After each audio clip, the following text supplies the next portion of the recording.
यहाँ पर V1 है जो कि प्राइमरी वोल्टेज है, EP है जो कि प्राइमरी इंड्यूस्ड EMF है, इसको E1 भी कहते हैं। इसी तरीके से N1 जो कि NP, दोनों एक ही नाम है basically. Primary number of turn जो है N1 या फिर NP के साथ रिप्रेजेंट की जाती है। इसी तरीके से जो सेकेंडरी नंबर ऑफ टर्न्स है NS के साथ या फिर N2 के साथ रिप्रेजेंट की जाती है। और सेकेंडरी EMF इंड्यूस होती है उसको E2 या ES के साथ रिप्रेजेंट किया जाता है। इसी तरीके से जब हम वोल्टेज देते हैं इनपुट पे प्राइमरी साइड पे, तो उस वक्त इसमें से करंट पास होती है। जब ये करंट पास होती है तो इसमें फ्लक्स प्रोड्यूस होता है। ये फ्लक्स प्रोड्यूस होता है तो इस कोर के अंदर मूव करता है और जाके सेकेंडरी साइड पे कट करता है। इस सेकेंडरी साइड पे जब कट करता है तो इसके अंदर EMF इंड्यूस्ड होती है। अब नंबर ऑफ़ टर्न्स के ऊपर डिपेंड करता है। नंबर ऑफ़ टर्न्स ज़्यादा है तो ज़्यादा EMF डेवलप होगी, अगर कम है तो EMF कम इंड्यूस होगी, राइट। सो ये है बेसिक पैरामीटर जिसमें हम लोगों ने आगे इसको स्टडी करना है। इसमें E1 primary induced EMF, N1 primary number of turns, E2 secondary EMF induced और N2 secondary number of turns और 5 मैक्सिमम फ्लक्स है। सो फॉर एग्जांपल ये हमारे पास साइन वेव है जो कि AC सप्लाई की एक वेव फॉर्म होती है। इसमें एक आप कंप्लीट हम साइकिल को देख सकते हैं। यहाँ से ये साइकिल शुरू हो रहा है और यहाँ पे जाके ये ख़त्म हो रहा है। इसमें एक पॉजिटिव हाफ साइकिल है और एक नेगेटिव हाफ साइकिल है। और हम सबको पता है कि जब पूरा कंप्लीट साइकिल होता है तो उसको हम लोग टाइम पीरियड कहते हैं। एक कंप्लीट साइकिल को गुजरने के लिए जो टाइम रिक्वायर्ड होता है उसका टाइम पीरियड कहते हैं। और टाइम पीरियड इन्वर्सली प्रोपोर्शनल होता है फ्रीक्वेंसी के, इसलिए ये जो लिखा हुआ टाइम पीरियड इसके 1/f, इसके इन्वर्सली प्रोपोर्शनल इस वजह से। अगर हाफ होगा तो 1/2f हो जाएगा, अगर इसका क्वार्टर होगा तो 1/4f हो जाएगा। सो इस जगह पे हम लोग इसलिए इसको कंसीडर कर रहे हैं क्योंकि यहाँ पर फ्लक्स मैक्सिमम प्रोड्यूस हो रहा है। हमने उस जगह पे ड्राइव करना है EMF को की इक्वेशन को जहाँ पे मैक्सिमम फ्लक्स होगा, और ये पॉजिटिव है।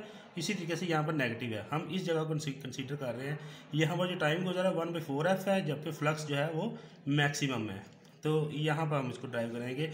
लिहाजा इसकी जो EMF की इक्वेशन होती है बेसिकली एक प्राइमरी साइड पे होती है, एक सेकेंडरी साइड पे होती है। जो सेकेंडरी है लेट्स से इसको E2 के साथ रिप्रेजेंट किया गया, इसको ES भी कहते हैं।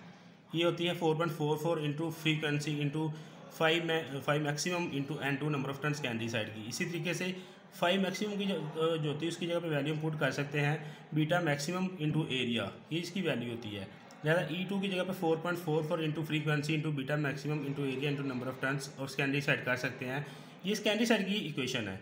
इसी को हम प्राइमरी साइड के सूत्र में भी लिख सकते हैं।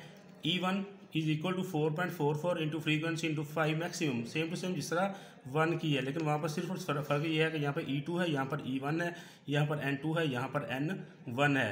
इसी तरीके से सेकेंड इक्वेशन जो आपको नजर आ रही है बीटा मैक्सिमम इंटू एरिया है, यहाँ पर भी बीटा मैक्सिमम इंटू एरिया है। ये 5m की वैल्यू यहाँ पर भी पुट की गई है बीटा मैक्सिमम इंटू एरिया, यहाँ पर भी 5 मैक्सिमम की वैल्यू पुट की गई है बीटा मैक्सिमम इंटू एरिया। सो यहाँ पर हम लोग थोड़ी सी कुछ नॉमिनेशंस हैं जो कि हम लिखते हैं, रिप्रेजेंटेशन है जिसको हम लिखते होते हैं। फ्रीक्वेंसी को F के साथ रिप्रेजेंट करते हैं, primary winding number of turns को N1 के साथ या NP के साथ रिप्रेजेंट करते हैं। सेकेंडरी वाइंडिंग की नंबर ऑफ टर्न जो होती है, जो सेकेंडरी साइड की टर्नें होती हैं, उसको N2 के साथ या NS के साथ रिप्रेजेंट करते हैं। मैक्सिमम फ्लक्स डेंसिटी जो होती है इसको बीटा मैक्सिमम के साथ रिप्रेजेंट करते हैं, BM इसको लिखते हैं। जबकि जो क्रॉस सेक्शनल एरिया होता है कोर का, उसको हम लोग लिखते हैं A के साथ।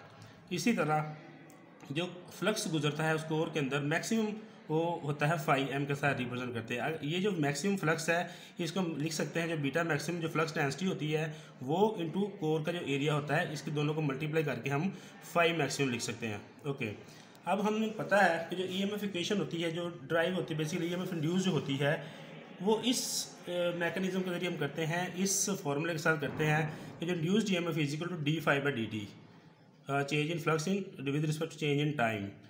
तो अगर हम ऊपर वापस जाते हैं अपनी साइन वेव के ऊपर, तो इस जगह पे ये जो है ये मैक्सिमम फ्लक्स है, इस जगह पे जो फ्लक्स है और इस जगह पे जो टाइम है डेट इज़ 1/4f, और यहाँ पे जो फ्लक्स है डेट इज़ 5 मैक्सिमम।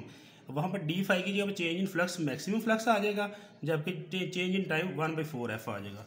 सो हम इसकी वैल्यू को जब पुट करते हैं तो हमारे पास कुछ इस तरह की इक्वेशन आती है, 5 maximum divided by 1/4f, because d∅ की जगह पे 5 मैक्सिमम हो गया, dt की जगह पे 1/4f आ गया। अब 4f जो है ये बटे का बटा है, इसलिए उलट के ऊपर चला जाएगा और ऊपर जाके मल्टीप्लाई होएगा 5 मैक्सिमम के साथ। सो हमारे पास जो इक्वेशन आएगी वो आएगी 4f/m, 4 into frequency into maximum flux, और ये पर टर्न होगा, एक टर्न का है।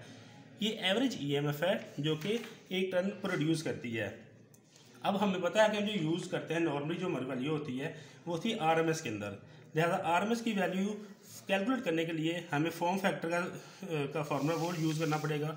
इसलिए हमें पता है कि फॉर्म फैक्टर इज इक्वल होता है RMS value divided by average value. अगर हम लिखते हैं for example RMS value over average value तो वो बराबर होती है 1.11। अब एवरेज वैल्यू जो होती है वो बराबर होती है, अगर हम आरएमएस वैल्यू यहाँ पे लिखना चाहते हैं लेफ्ट से, तो आरएमएस वैल्यू बराबर आ जाएगी यहाँ पे ये है और डिवाइड हो रहा एवरेज वैल्यू के साथ, एवरेज वैल्यू ऊपर जाके मल्टीप्लाई हो जाएगी। तो हमारे पास इक्वेशन कुछ इस तरह की बनेगी कि RMS value as it is यहाँ पे आ गई, जबकि 1.11 के साथ एवरेज वैल्यू ऊपर जाके मल्टीप्लाई हो गई। लिहाजा 1.11 इंटू एवरेज वैल्यू। अब क्योंकि हम एवरेज वैल्यू पर कैलकुलेट कर चुके हैं पर टर्न की, हम उस वैल्यू को उठाएंगे 4F5M।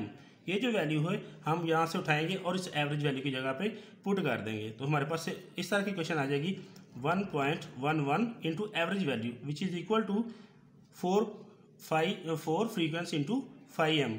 जब 4 के साथ ये मल्टीप्लाई होगा तो ये आ जाएगा 4.44 इंटू फ्रीक्वेंसी इंटू 5M। और ये सारी की सारी आरएमएस वैल्यू है पर टर्न, एक टर्न की। इसी तरीके से अब हम इसको जो इंड्यूस्ड ईएमएफ हो रही है इसको प्राइमरी और सेकेंडरी दोनों साइडों पे शिफ्ट कर सकते हैं। हमें पता है ऊपर हमने ये अज्यूम किया था कि जो प्राइमरी नंबर ऑफ टर्न होती है वो N1 होती है या फिर NP, और सेकेंडरी नंबर ऑफ टर्न्स होती है या NS होती है या N2। अब N1 और N2 इनको हम यूज़ करेंगे और यहाँ पर हम लोग इसकी वैल्यूज़ को प्राइमरी और सेकेंडरी के वाले से नोट कर लेंगे। फॉर एग्जांपल हमारे पास क्वेश्चन आई थी 4.44 इंटू फ्रीक्वेंसी इंटू 5M और ये पर टर्न वैल्यू थी आरएमएस की। इसकी जगह पे हम क्या करते हैं, number of turns primary side की अगर मल्टीप्लाई करते हैं तो ये हमारे पास आ जाएगा N1 के साथ मल्टीप्लाई हो जाएगा।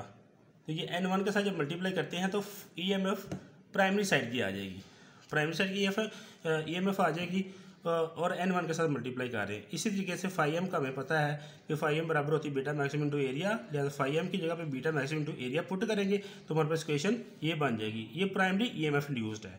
अगर हम सेकेंडरी साइड की कैलकुलेट करना चाहते हैं तो सेकेंडरी की कैलकुलेट करने के लिए हमें जस्ट एंड ओनली N2 को मल्टीप्लाई करना पड़ेगा उसकी उस एवरेज वैल्यू के साथ। सो हम क्या करते हैं कि उसी इक्वेशन के साथ जो EMF की इक्वेशन 2 है सेकेंडरी साइड की फॉर एग्जांपल है तो N2 के साथ हम मल्टीप्लाई कर देंगे उस वाली वैल्यू को जो हमारे पास यहाँ पे RMS की वैल्यू आई है ये वाली। तो यहाँ पर N2 के साथ मल्टीप्लाई कर देंगे तो EMF सेकेंडरी की बन जाएगी। इसी तरह हमने किया EMF2 is equal to 4.44 into frequency into 5M और N2 के साथ मल्टीप्लाई कर दिया, इस सेकेंडरी EMF आ गई। अब 5M की वैल्यू है 5M is equal to beta maximum to area, इसको उठाएंगे इस 5M की जगह पे पुट करेंगे तो हमारे पास ये वाली वैल्यू आ जाएगी। तो इन इक्वेशंस के साथ हम प्राइमरी साइड की EMF और सेकेंडरी साइड की EMF को कैलकुलेट कर सकते हैं।